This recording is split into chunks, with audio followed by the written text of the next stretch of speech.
ام المؤمنین سیدہ عائشہ صدیقہ سلام اللہ علیہا نقل کرتی ہیں کہ ایک مرتبہ میں حضور علیہ الصلوۃ والسلام کے ساتھ ہی نماز کا وقت ہو گیا۔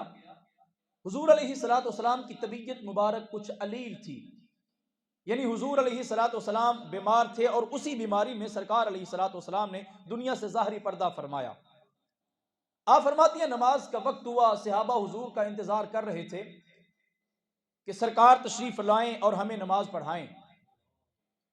سرکار علیہ الصلوۃ والسلام طبیعت علیل ہونے کی وجہ سے نہ جا سکے، تو سرکار علیہ الصلوۃ والسلام نے سیدہ عائشہ کو فرمایا مرو ابا بکر فلیصلی بالناس۔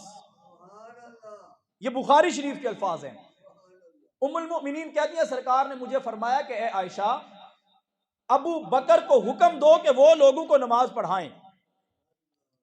اب حکم سرکار کا ہو تو ام المؤمنین کہاں انکار کر سکتی تھی؟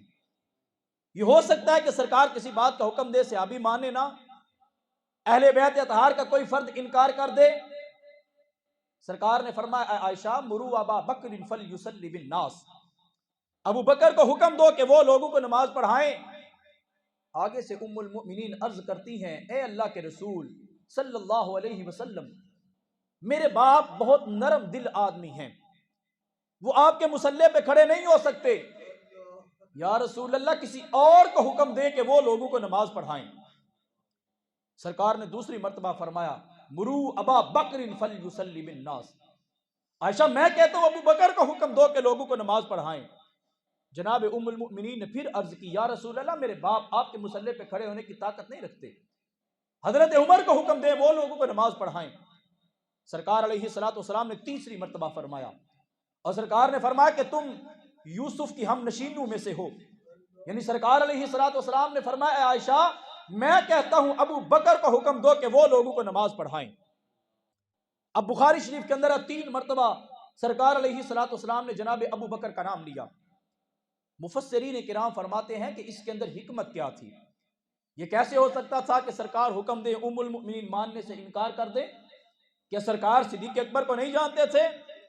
در حقیقت ام المؤمنین سیدہ عائشہ نبی علیہ الصلوۃ والسلام سے خلافت کا مسئلہ پوچھنا چاہتی تھی کہ اگر صرف ایک مرتبہ سرکار کی زبان سے میرے باپ کا نام نکلا اور جناب صدیق اکبر مصلی پہ کھڑے ہو گئے، 1400 سال کے بعد لوگ آئیں گے آ کے کہیں گے کہ سرکار نے تو صرف ایک مرتبہ صدیق اکبر کا نام لیا تھا، تو ایک مرتبہ فرمانے سے کون سی خلافت ثابت ہوتی ہے؟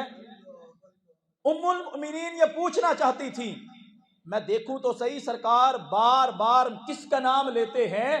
جب بار بار سرکار علیہ الصلوۃ والسلام نے صدیق اکبر کا نام لیا تو ام المؤمنین سمجھ گئی کہ نبی علیہ الصلوۃ والسلام در حقیقت میرے باپ کو خلافت عطا فرمانا چاہتے ہیں، ورنہ ہو سکتا ہے کہ سرکار علیہ الصلوۃ والسلام حکم فرمائیں اور سیدہ عائشہ انکار کر دیں۔